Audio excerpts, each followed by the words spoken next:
ठीक है, चलो अपन लोग आज देख रहे हैं। देखो भाई, पहला मैथ्स का मैं लेक्चर ले रहा हूँ, आगे मैं आपका लेक्चर लूँ या आपके लेक्चर ना लूँ, ठीक है। ओके, मेरे को ये बात नहीं मालूम है, ठीक है। आज मेरा लास्ट दिन है डेमो का, उसके बाद आप लोग सर से दो चार दिन लीजिए और उसके बाद देखिए आपको पढ़ना है या नहीं। पर इतना है, अब जिस मंजिल की ओर अपन निकल पड़े हैं तो अब चलना ही हाथ है, इसके अलावा वापस तो हम हो नहीं सकते, क्योंकि हमने इतना फासला तय कर लिए हैं कि अब पीछे वापस लौटने में डर लग रहा है, ठीक है। तो अपने लिए सिर्फ एक ही रास्ता है कि अब हमको आगे ही बढ़ना है। आप पीछे लौट नहीं, अब आप सकते ही ना। आपने वैकेंसी भरने को तैयार हो गए, आपने तय कर लिया है, उसके बाद आप नेगेटिविटी आएगी, अंतिम समय तक आपको नेगेटिविटी आएगी, परंतु एक ही आपके पास एक रास्ता है कि आपको चलना ही पड़ेगा। इसके अलावा आपके पास कोई दूसरा चांस है ही नहीं है। दूसरा चांस क्या है आप मेरे को बताइए।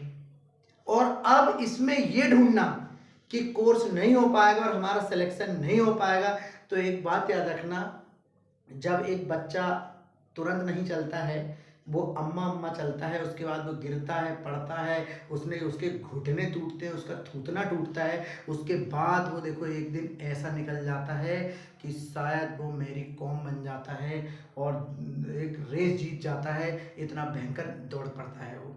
तो आप अभी कौन से पीरियड में है, पहले आप अपने आप को कैलकुलेट करिए कि आप है कौन से पीरियड में। आप अभी पैदा हुए हैं और आप अभी सरक रहे हैं जमीन में, अभी आप ढंग से अपने पैरों पे खड़े नहीं हुए, तो आप सिलेक्शन की बात कर ही नहीं सकते हैं, ठीक है। समझ है कि नहीं? उसके लिए पहले आप देख तो लो कि आप हैं कहाँ, ठीक है। और हाँ, आपके पास एक ही मंजिल है कि आपको आगे जाना ही है, उसके बाद आप पीछे नहीं आ सकते, क्योंकि आप इतने आगे निकल चुके हैं कि शायद मंजिल यहाँ पे 2 किलोमीटर है और 98 किलोमीटर पीछे आप छोड़ के आ गए हैं अपने एरिया को, ठीक है। 98 किलोमीटर आपने चल लिए हैं, आपको 2 किलोमीटर चलना है, 2 किलोमीटर में आपकी मंजिल है और आप कह रहे हैं कि अब सिलेक्शन नहीं होगा। अब आप कह रहे हैं कि अब कोर्स नहीं होगा। नहीं होगा का मतलब क्या है? आपको करना पड़ेगा, आपको करना पड़ेगा। आप स्पीड बढ़ाइए ना अपनी। दिन में आप 4 घंटे पढ़ रहे हैं तो आप एक काम करिए 8 घंटे। अगर आप 50 की स्पीड में अपनी गाड़ी चला रहे हैं तो आप 70 की स्पीड में आप गाड़ी चलाइए, देखिए सही समय में आपकी ट्रेन पहुंच जाएगी और सही समय पर आप पहुंच जाएंगे। भाई सबसे पहले अपने दिमाग से नेगेटिविटी निकाल दो, बात होती है खत्म। हमको इतना पैकेज पढ़ना है, इतने 3 महीने में खत्म करना है, वो कैसे करना है कैसे नहीं करना है बात होती है खत्म, पर करना है, इसके अलावा अपने पास कोई ऑप्शन नहीं। Is that clear? अकेला ही चला था मैं अपनी मंजिल में, कोई साथी न था, लोग मुझे मिलते गए, कारवां बनता गया और मंजिल के मैं पास आ गया, ठीक है। तो सिंपल सी बात है, आप अभी सफर अकेले कर रहे हैं, आप चलते तो रहिए, धीरे धीरे लोग आपको मिलेंगे और आपका एक अकेला एक क्या बन जाएगा, एक कारवां बन जाएगा, आपका खुद का एक कारवां बन जाएगा। आप अकेले ही निकले हैं, पर देखना आप चलो तो आगे और लोग चल रहे हैं, कुछ लोगों को तुम मिलोगे, फिर धीरे से तुम रुकोगे तो पीछे जो लोग आ रहे हैं वो तुमको मिलेंगे, धीरे से फिर तुम्हारा एक कारवां बन जाएगा, ठीक है। भाई डरना नहीं है, बात होती खत्म। 3 महीने में इतिहास रचना है, हमको पटवारी की नौकरी लेना है, बात होती है खत्म। पटवारी में इतनी भयंकर की मैथ्स नहीं आती है, कोई हाई लेवल की मैथ्स नहीं आती है, ज़्यादा सोचने की ज़रूरत ही नहीं है, सिंपल सी मैथ आती है। और मैथ को पूरे 25 में से 25 नंबर लेने का एक ही तरीका है, फास्ट कैलकुलेशन। अगर आप फास्ट कैलकुलेशन कर लेंगे तो आप 25 में 25 ले लेंगे, और नहीं तो आप कछु नहीं ले पाएंगे। Is that clear? अपन चलते हैं मैथ का पहला चैप्टर, अपन जय श्री गणेश कर रहे हैं। मैथ का पहला चैप्टर देखिए आप, बहुत ही आसान है, ठीक है।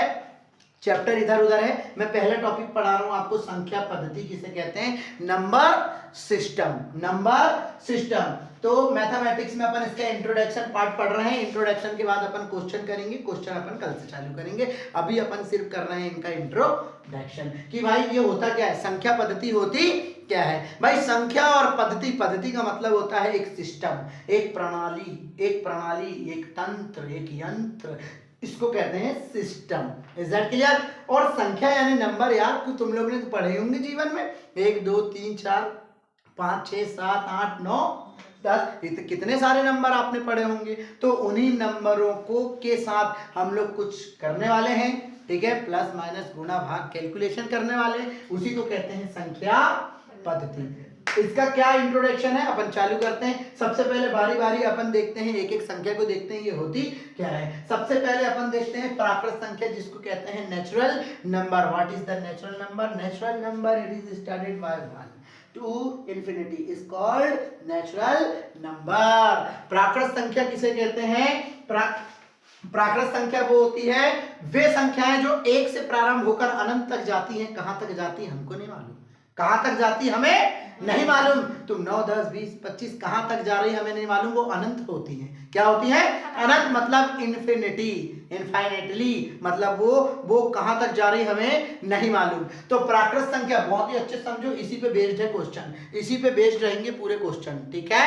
और 25 नंबर का पेपर आ रहा है मैथ्स का। कितने नंबर का?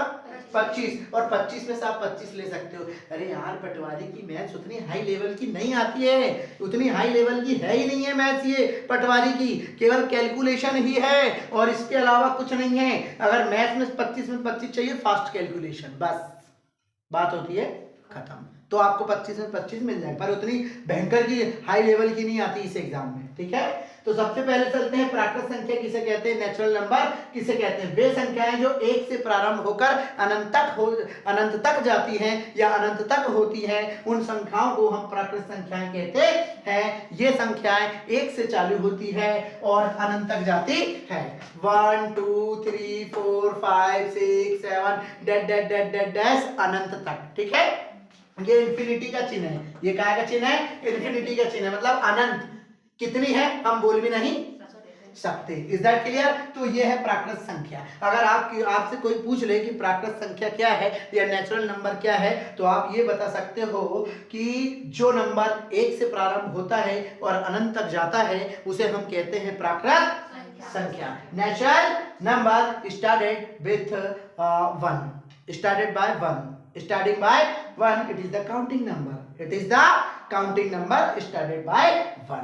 यह एक गणना संख्या होती है जो 1 से चालू होती है और इन्फिनिटी होती है, उसको हम कहते हैं प्राकृत संख्या।